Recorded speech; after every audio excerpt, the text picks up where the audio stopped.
हर इंसान के जिंदगी में एक ऐसी घटना जरूर घटती है जिसे वो चाहकर भी जिंदगी भर बोल नहीं सकता। मेरा नाम है धीरज सालुंके और मेरे साथ भी एक ऐसी ही घटना घटी है जिसे मैं पिछले 18 साल से भूल नहीं पा रहा। ये बात है 2005 की, जब मैं मेरी आई के साथ लातूर से बोरगांव गांव शिफ्ट हुआ था। बोरगांव मेरे आजूबा का यानी कि मेरी आई के बाबा का गांव था। तब मैं 18 साल का लड़का था। मेरे पापा ने एक पराई औरत की खातिर मेरी आई को छोड़ दिया था। तभी से मैं आई के साथ रह रहा था और उन दिनों ही मेरा लातूर में बाइक एक्सीडेंट हो गया था, जिसके बाद ठीक होते ही हम दोनों लातूर छोड़कर बोरगांव शिफ्ट हुए थे। परिवार में अब सिर्फ मैं और आई दोनों ही बचे थे, क्योंकि आजोबा और आजी चल बसे थे और मेरी आई आजी आजोबा की इकलौती संतान थी। उनके जाने के बाद उनकी सारी प्रॉपर्टी मेरी आई के नाम हो गई थी। मेरे आजोबा उस गांव के पाटिल थे। उनका वाड़ा गांव के बाहर खेतों में था। हम दोनों उस 2 मंजिले वाड़े में रहने लगे थे। मुझे पहले से ही दूसरी मंजिल के कमरे पसंद थे, इसीलिए मैंने दूसरी मंजिल का एक कमरा ले लिया। वाड़े के पीछे एक तालाब था। उस तालाब तक जाने का रास्ता बगीचे से गुजरता था। मैं रात दिन खिड़की में बैठकर बाहर पड़ रही बारिश का आनंद उठाता था। लेकिन कुछ ही दिनों में मुझे उस बगीचे में अजीबोगरीब लोग दिखने शुरू हो गए। एक रात में खिड़की में बैठे हुए बारिश चल रही मूसलाधार बारिश देख रहा था, लेकिन तभी मैंने देखा कि एक अजीब सी औरत खिड़की के नीचे खड़ी हुई है। वह मेरी तरफ गुस्सैल नजरों से देख रही थी। उसकी आंखों के नीचे काले घेरे थे और अजीब बात तो यह थी कि उसका गला कट चुका था और उससे खून बह रहा था। मैं ये देखकर बहुत डर गया। तभी वो औरत बहुत जोर से चीखी। उसकी चीख इतनी डरावनी थी कि मेरी रूह कांप उठी और मैं नीचे आई के पास भागते हुए गया। मैंने उसे बताया कि एक अजीब सी औरत मेरे कमरे के खिड़की के नीचे खड़ी है। लेकिन जब मेरी आई कमरे में आई और उसने नीचे देखा तो उसे वो औरत कहीं नहीं दिखाई दी। बेटा, शायद एक्सीडेंट में सर पर चोट लगने के कारण तुम्हें हेलुसिनेशन हो रहे होंगे, या फिर अंधेरे में तुम्हें वो किसी पेड़ का साया हिलते हुए दिखाई दिया होगा जिसे तुम औरत समझ बैठे। आई ने मुझे कहा। मैं उसे बार बार बता रहा था कि सच में वहां एक अजीब औरत थी, लेकिन वो मेरी बात का यकीन नहीं कर रही थी। उस रात में जैसे तैसे सो गया। दूसरे दिन वाड़े में बैठे बैठे मैं बहुत बोर हो रहा था। मुझे वाड़े से बाहर जाकर खेतों में घूमने का मन कर रहा था। वाड़े के पीछे वाले तालाब में तैरने को जी करता था, लेकिन मेरी आई ने मुझे वाड़े के बाहर निकलने से मना कर रखा था, क्योंकि मैं 5-6 दिन पहले ही अस्पताल से डिस्चार्ज होकर आया था। वैसे तो मुझे सब ठीक ठाक लग रहा था, सर में कुछ दर्द भी नहीं होता था, लेकिन फिर भी आई ने कुछ दिनों के लिए मुझे उस वाड़े से निकलने से साफ साफ मना किया हुआ था। मैं जब से बोरगांव आया था तब से शिवानी से मिलने का दिल कर रहा था। शिवानी मेरी बहुत अच्छी दोस्त थी। वो मुझे केवल दोस्त समझती थी, लेकिन मैं दोस्त से ज्यादा समझता था। मुझे बस जल्दी से शिवानी से मिलना था। मैं इस बात की राह देख रहा था कि कब आई मुझे वाड़े से बाहर जाने दे। उस रात में हमारे वाड़े में आई बिल्ली को ढूंढ रहा था, लेकिन वो मुझे कहीं पर भी नहीं मिल रही थी। मैं अपने कमरे में गया और बेड पर लेट गया, लेकिन सारा दिन बेड पर लेटकर मैं बहुत ज्यादा पक चुका था। घर में एक पुराना ब्लैक एंड व्हाइट टीवी था, लेकिन वो भी बारिश की वजह से चल नहीं रहा था। बाहर मूसलाधार बारिश हो रही थी, इसीलिए मैं फिर से उठकर खिड़की की ओर चल गया। लेकिन तभी मैंने देखा कि खिड़की के नीचे एक अजीब सा आदमी खड़ा था। उसका गला भी कल वाली औरत की तरह कटा हुआ था और उससे खून निकल रहा था। और अजीब बात तो ये थी कि उसके हाथ में मेरी बिल्ली थी। वो आदमी गुस्सैल नजर से मुझे देख रहा था। तभी उसने अचानक से बिल्ली का सर मुंह में डालकर किसी गाजर मूली जैसा चबाया। यह देखकर मेरे रोंगटे खड़े हो गए। मैं फटी आंखों से उसकी तरफ देख रहा था। तभी उस आदमी ने बिना सर वाली वो मरी बिल्ली मेरी तरफ फेंकी और वो मेरे छाती से आकर टकराई। मैं जोर से चिल्लाया और नीचे आई की तरफ भागता चला गया। मैंने उसे मेरे साथ घटी सारी घटना बता दी। आई मेरे कमरे में आई। उसने फर्श पर मरी बिल्ली देखी और उसने खिड़की के नीचे झांक कर देखा और कहा, यहाँ से चले जाओ और तुम्हारे मालिक से कह दो कि हम ये वाड़ा और प्रॉपर्टी छोड़कर कहीं नहीं जाएंगे। हमें अकेला छोड़ दो। वो खिड़की से नीचे देखते हुए चिल्लाई और उसके बाद खिड़की बंद करके मेरी तरफ आई। आई वो आदमी कौन था? मैंने मेरी आई से पूछा। वो मेरे बाबा के भाई का पालतू कुत्ता है। वो नहीं चाहते कि तुम्हारे आजूबा की प्रॉपर्टी मेरे पास रहे। उन्हें लगता है कि उनके जाने के बाद इस वाड़े पर और खेतों पर उनका और उनके बेटों का हक है, इसीलिए वो हमें डरा रहे हैं। इसलिए तुम बिल्कुल मत डरना। आई ने मुझसे कहा। इस पर मैंने कहा, लेकिन आई, मुझे तो वो लोग जिंदा नहीं लग रहे हैं, ऐसा लगता है कि वो मरे हुए लोग हैं। मैंने आई से कहा, नहीं बेटा, मरे हुए लोग वापस कभी नहीं आते। ये भूत वूत आत्मा ऐसा कुछ नहीं होता। तुम सो जाओ और खिड़की से दूर रहना। आई ने कहा और वो मुझे सुलाकर चली गई। लेकिन 4-5 दिन बाद एक रात मैं बेड पर लेटे लेटे सोने की कोशिश कर रहा था, तभी मेरे पेट पर कुछ गिरा। मैंने उठकर देखा तो मेरी मरी बिल्ली थी। उसे देखकर मैं बहुत ज्यादा डर गया, क्योंकि मैंने उसे मरते हुए देखा था। लेकिन मुझे समझ नहीं आ रहा था कि वो वापस कैसे आई। वो बिल्ली मेरी तरफ देखकर म्याओ म्याओ किए जा रही थी, लेकिन मैं डर गया था, इसलिए मैंने उस बिल्ली को जोर से लात मारी और वो बेड से नीचे गिर गई। नीचे गिरते ही वो खिड़की में चढ़कर बाहर कूद गई। मैं खिड़की बंद करने के लिए खिड़की की तरफ भागा, तभी मैंने देखा कि वाड़े के पीछे मेरी आई की एम्बेसडर कार आकर रुक गई। मैं चुपचाप नीचे देखने लगा। आई हड़बड़ी में कार से नीचे उतरी। वो डिक्की की तरफ गई। उसने डिक्की खोली और एक आदमी की बॉडी बाहर निकाली। उसके हाथ पैर बंधे हुए थे और फिर वो उसे कंधे से पकड़कर घसीटते हुए आम के बगीचे में ले गई। शायद वो उसे तालाब की ओर ले जा रही थी। मुझे कुछ भी समझ नहीं आ रहा था कि वो आदमी कौन है और मेरी आई इतनी रात गए उसे डिक्की में बांधकर क्यों लाई है और वो उसे घसीटते हुए बगीचे में क्यों ले गई। मुझे महसूस होने लगा कि कुछ ना कुछ तो गड़बड़ है।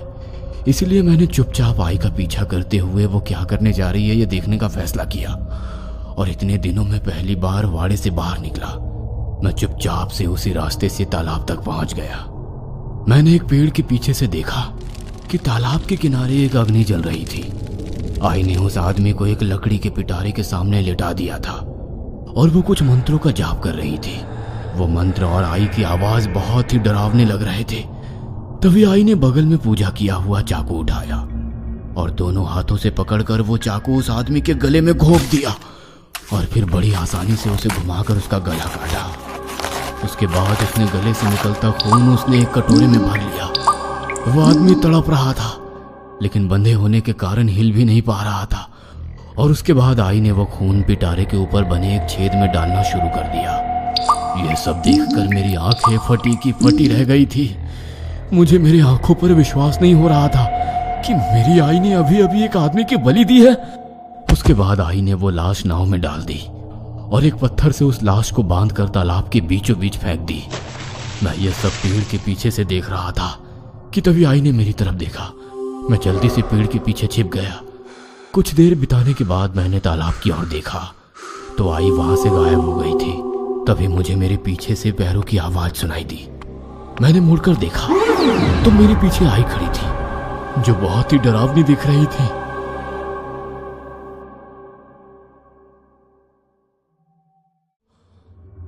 जब मुझे होश आया तो आई बगल में बैठी हुई थी। मुझे पता है कि तुम मुझसे क्या पूछने वाले हो। मेरे पास उसका जवाब है। वो आदमी मुझे पीछे 4-5 दिनों से ये वाड़ा और गांव छोड़ने के लिए धमका रहा था और कल रात तो उसने मुझे मारने की कोशिश की। इसीलिए मैंने उसे मार डालने के बारे में सोचा, नहीं तो वो भविष्य में कभी भी हम दोनों को मार सकता था। आई ने मुझसे कहा। वो मुझे यही बता रही थी कि उन्होंने उस आदमी को जानबूझकर नहीं मारा, लेकिन मुझे उनकी बातों पर यकीन नहीं हो रहा था क्योंकि मैंने उन्हें काला जादू करते हुए और एक आदमी की बलि देते हुए देखा था जो वो मुझसे छिपा रही थी। मुझे मेरे बाबा की बातों पर यकीन हो रहा था। वो मुझसे कहते थे कि तेरी आई चेटकिन यानी कि डायन है, वो लोगों पर काला जादू करती है और मेरी आई ने ही मेरे पिताजी की आई बाबा को यानी कि दादा दादी को काला जादू करके मार डाला था क्योंकि मेरे बूढ़े दादा दादी मेरे आई को बोझ लग रहे थे और इसी वजह से उन्होंने मेरी आई को छोड़ दिया था। लेकिन मेरी आई मेरे बाबा के बारे में मुझे भड़काती थी। वो कहती थी कि बाबा किसी पराई औरत के चक्कर में पड़ चुके हैं, इसलिए मुझे छोड़ने के बहाने ढूंढ रहे हैं। इस वजह से मैं भी बाबा से गुस्सा था और मैंने बाबा को छोड़कर आई के साथ रहने का तय किया था। उसके बाद मुझे मेरे बाबा कहीं दिखाई नहीं दिए। शायद मेरी आई ने ही उनके साथ कुछ किया था। 2-3 दिन ऐसे ही बीत गए। फिर एक बार वो अम्बेसडर कार आई रात के 2 बजे। कार से नीचे उतरी और उसने मेरी खिड़की की तरफ देखा, लेकिन मैं खिड़की के पास से छिपकर सब कुछ देख रहा था। उसने कार की डिक्की खोली। इस बार कार से 7-8 साल की एक बच्ची निकाली। उसने उस फूल जैसी बच्ची को उठाया और बगीचे में चल गई। मैं जानता था कि वो इसकी भी बलि चढ़ा देगी। जी कर रहा था कि उसका गला घोट दो, पर यह कैसे करता। आखिर वो थी तो मेरी माँ। मैं खुद को बेबस महसूस कर रहा था। न जाने वो कैसे उस बच्ची को उठा लाई थी। कुछ सुबह के 5-6 बजे वो बाड़ी में लौट आई। उसी रात मैं खिड़की में बैठकर बाहर चल रही बारिश देख रहा था और आई के बारे में सोच रहा था। मैं सोच रहा था कि कहीं मेरी आई सच में डायन तो नहीं है। कहीं एक दिन वो मेरी भी तो बलि नहीं चढ़ाएगी, क्योंकि मैंने एक बूढ़े से सुन रखा था कि डायनें जब बूढ़ी हो जाती हैं और उनकी शक्तियां कम होने लगती है तो वो अपने खुद के ही बच्चों की बलि चढ़ाती है और अपनी आयु को बढ़ाती है। मैं ये सोच ही रहा था कि तभी मैंने आम के बगीचे में एक छोटी बच्ची को आते हुए देखा। उसे देखकर मेरी आंखें चमक उठी। मुझे लगा कि मेरी माँ को शायद उस बच्ची पर दया आ गई होगी और उसने उसको जिंदा छोड़ दिया होगा, लेकिन मैं गलत था। वो जब खिड़की के नीचे आकर खड़ी हुई तो मैंने देखा कि वो मर चुकी है, क्योंकि उसके गले पर गला चीरने के निशान थे और उससे खून बह रहा था और अब उसकी आत्मा वहां पर आई थी। वो छोटी बच्ची मेरी तरफ गुस्सैल नजर से देख रही थी। तभी वो अचानक से झुकी और उसने जमीन पर से पत्थर उठाकर मेरी तरफ फेंका, पर मैं बाजू हट गया। वह बच्ची लगातार खिड़की पर पत्थर फेंकने लगी, इसलिए मैंने खिड़की बंद कर ली। तब मैं जान गया कि जो मरे हुए लोग मुझे खिड़की के बाहर दिखते हैं उनकी बलि मेरी आई ही चढ़ाती है। मुझे ये भी पता चल गया था कि पहले 2 दिनों में मैंने जो एक औरत और एक आदमी को देखा था जिसने मेरी बिल्ली खाई थी, उसकी बलि मेरी आई ने ही दी थी। जिसके बाद वो मरे हुए लोग हमारे वाड़ी के बाहर घूमते रहते थे। उस दिन के बाद वही बलि का सिलसिला शुरू हो गया। मेरी आई हर 4-5 दिन बाद रात को कार में किसी न किसी इंसान को बांध के ले आती और उसकी बलि उस लकड़ी के पिटारे को चढ़ा देती। कभी बूढ़ा, कभी 1 साल की बच्ची, कभी 18-19 साल का लड़का, नौजवान आदमी, ऐसे कई लोगों की उसने बलि चढ़ाई थी और मैं केवल देखता रहता था। उन सभी बलि दिए गए इंसानों की आत्माएं एक साथ मेरी खिड़की के नीचे खड़ी रहती थी और मेरी तरफ गुस्सैल नजरों से देखती थी। मैं मेरी आई से नफरत करने लगा था, क्योंकि उसने मेरे दादा दादी और बाबा को मुझसे दूर कर दिया था और किसी मकसद के लिए वो बेगुनाह लोगों की बलि चढ़ा रही थी। उसने छोटे बच्चों और बूढ़ों तक को नहीं छोड़ा था, लेकिन अब मैं सहन नहीं कर सकता था। मैं एक दिन आई के पास गया और बोला, आई, और कितने बेगुनाहों की बलि चढ़ाओगी? बस करो तुम्हारा ये काला जादू। तुम क्यों उनकी बलि चढ़ा रही हो? वक्त आने पर मैं तुम्हें सब कुछ बता दूंगी, उसने कहा और मेरी बातों को नजरअंदाज कर दिया। मेरी आई मेरी एक बात भी नहीं सुन रही थी और मासूम लोगों की बलि चढ़ाई जा रही थी। एक रात वो हमेशा की तरह कार में वाड़े के पीछे आई। उसने कार की डिक्की बाहर निकाली और मेरी ही उम्र की एक लड़की को बाहर निकाला। मैंने गौर से उसे देखा तो वो शिवानी थी। मैं जब भी आजोबा के गांव आता था तो उसके साथ अपना पूरा दिन बिताता था।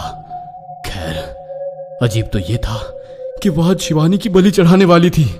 मैं उससे बहुत प्यार करता था। मैं उसे अपनी आंखों के सामने दूसरे लोगों की तरह बलि चढ़ते हुए नहीं देख सकता था। मैं मेरे आजोबा के कमरे में गया और मैंने अलमारी से उनकी शॉटगन निकाली और बगीचे से होकर तालाब की ओर भागा। जब मैं वहां पहुंचा तो मेरी आई शिवानी के गले में चाकू घोंपने ही वाली थी कि उतने में मैं वहां पहुंच गया था। शिवानी हिलने की कोशिश कर रही थी, लेकिन बंधे होने के कारण वो हिल नहीं पा रही थी। आई, रुक जाओ, शिवानी को छोड़ दो, मैंने दूर से कहा। नहीं बेटा, मैं इसे नहीं छोड़ सकती। ये आखिरी बलि है और बलि का आखिरी दिन। वो देखो, आसमान में लाल चांद निकल आया है। सिर्फ 1-2 मिनट में ये चांद सफेद हो जाएगा और अगर इसी समय मैंने इसकी बलि नहीं चढ़ाई तो फिर मैं अपना सब कुछ खो दूंगी। आई हवा में चाकू उठाते हुए बोली, नहीं आई, मैं उससे प्यार करता हूँ, उसने तुम्हारा कुछ नहीं बिगाड़ा है। मैं तुम्हें अब एक और भी मासूम की बलि चढ़ाने नहीं दूंगा, और अगर तुमने कोशिश की तो मैं तुम्हें। ऐसा बोलते हुए मैं चुप हो गया। क्या तू तेरी आई को मार देगा? बेटा, सिर्फ इस बार मुझे माफ कर दे और ये बलि चढ़ाने दे, मुझे मत रोक। देखो, लाल चांद सफेद हो रहा है, वो देख। वह चांद की तरफ उंगली करते हुए बोली, और उसने शिवानी के गले में चाकू घोंपने के लिए दोनों हाथ से चाकू उठाया। मैंने देखा कि लाल चांद धीरे धीरे सफेद हो रहा है। आई! मैं जोर से चिल्लाया। मेरी आई ने मुड़कर देखा और मैंने तभी उसके मुंह पर गोली चलाई। शॉटगन से निकली उस गोली से आई का चेहरा फूट गया और टुकड़ों टुकड़ों में बिखर गया और वो नीचे गिर गई। वो जमीन पर हाथ पैर हिलाते हुए तड़पने लगी। उसके सर के टुकड़े जमीन पर बिखरे हुए थे, लेकिन मुझे उस निर्दयी औरत पर जरा सी भी दया नहीं आ रही थी। मैं आई से नफरत करने लगा था। मैं बहुत ज्यादा गुस्से में था। मैं आई को छोड़कर शिवानी की तरफ भागा और उसे रस्सी से छुड़ाया। क्या तुम ठीक हो? मैंने उसे पूछा, लेकिन उसने मेरी मां की तरफ देखा और जोर से चीखी। उसके बाद वो वहां से पागलों की जैसे देखने लगी और वहां से भाग गई। मैंने उसे पीछे से आवाज लगाई, लेकिन वो नहीं रुकी। मुझे लगा कि शायद आई ने जो उसके साथ किया था उस वजह से उसने मेरे बारे में गलत सोच लिया है। तभी मेरी नजर उस लड़की के पिटारे पर पड़ी। मैं देखना चाहता था कि आई उस पिटारे को बलि क्यों चढ़ाती थी। ऐसा क्या था उस बक्से में? मैंने उस पिटारे का ताला तोड़ा और जब मैंने उसे खोला तो मेरे पैरों तले जमीन खिसक गई। मेरी आंखें फटी की फटी रह गई। मैंने जो कुछ देखा वो समझ के परे था, क्योंकि उस पिटारे में मेरी ही लाश थी। मेरी आई बलि चढ़ाकर उन लोगों का खून मेरे मरे हुए शरीर को चढ़ाती थी। अजीब तो यह था कि मेरा शरीर जैसे का तैसा था, जरा सा भी सड़ा नहीं था। मेरे दिमाग में सभी बातें आने लगी कि क्यों शिवानी मुझे देख नहीं पा रही थी, क्यों मुझे मेरी आई वाड़े से बाहर निकलने से मना करती थी, मुझे एक्सीडेंट के बाद अस्पताल में भर्ती करने के बाद से क्यों कुछ याद नहीं था, रात को मुझे नींद क्यों नहीं आती थी, इतना बड़ा एक्सीडेंट होने के बाद भी मुझे दर्द क्यों नहीं होता था, इतनी जल्दी मैं ठीक कैसे हो गया, और क्यों दिन भर सूरज के उजाले में मैं अचानक से सो जाता था, क्यों मुझे मरे हुए लोग दिखाई देते थे, क्यों वो मरे हुए लोग मेरी तरफ गुस्सैल नजरों से देखते थे। ये सब इसलिए हो रहा था क्योंकि मेरी मौत एक्सीडेंट में ट्रक के नीचे आने की वजह से उसी जगह पर हो गई थी। मेरे शरीर के टुकड़े हो गए थे। आई का इस दुनिया में मेरे और बाबा के सिवाय कोई नहीं था। बाबा तो उसे धोखा देकर पराई औरत के साथ घर बसा चुके थे, इसलिए वो मुझे गवा नहीं सकती थी। इसलिए उसने मुझे फिर से जिंदा करने की ठान ली और वो मुझे बोरगांव ले आई। वह शैतानी मंत्र पढ़कर मेरे मरे हुए शरीर को लोगों के खून चढ़ाती थी और इसलिए एक्सीडेंट में टुकड़ों टुकड़ों में बटा हुआ मेरा शरीर फिर से जुड़कर ठीक हो गया था। वह उस रात की आखिरी बलि थी और उस बलि से मेरी आत्मा मेरे शरीर में बस गई होती और मैं फिर से जिंदा हो गया होता। मेरी आई मुझे किसी भी हालत में जिंदा करना चाहती थी और उसने मुझे ये बात इसलिए नहीं बताई थी कि अगर काला जादू करने वाला उस विधि के बारे में किसी को बताता है तो वो विधि उस वक्त खंडित हो जाती है और फिर उस विधि को पहले से फिर से दोहराना पड़ता है। इसलिए आई ने मुझे कहा था कि मैं वक्त आने पर तुम्हें सब कुछ बता दूंगी। वह कहती रही कि अगर इसी समय मैंने इसकी बलि नहीं चढ़ाई तो फिर मैं अपना सब कुछ खो दूंगी, लेकिन मैं उसकी बातें समझ नहीं पाया। मैं उस पर शक करने लगा था, यहाँ तक कि मैं उसे मेरे आजी आजोबा का कातिल समझ बैठा था और ये भी समझ बैठा था कि जरूर आई ने ही बाबा के साथ कुछ गलत किया होगा, इसीलिए वो मुझसे कभी भी मिलने नहीं आए। लेकिन सच तो ये था कि वो इंसान अपने नए बीवी बच्चों में इतना डूबा हुआ था कि वो मुझे भूल गया था। उसे बस जैसे तैसे आई और मुझसे छुटकारा चाहिए था। इसीलिए उसने आई को चेटकिन काला जादू करने वाली कहा और फिर हम दोनों को छोड़कर चला गया।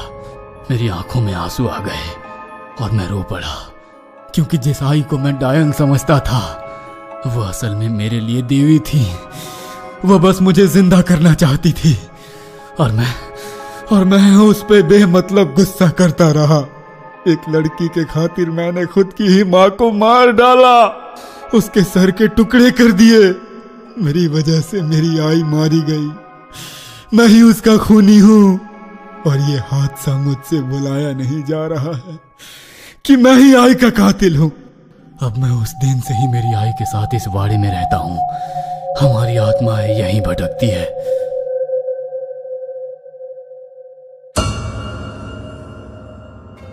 ये कहानी आपको अच्छी लगी हो तो हमें सब्सक्राइब करें, हमारा इंस्टाग्राम और फेसबुक पेज जरूर फॉलो करें। और हाँ दोस्तों, सब्सक्राइब करना भूलना मत।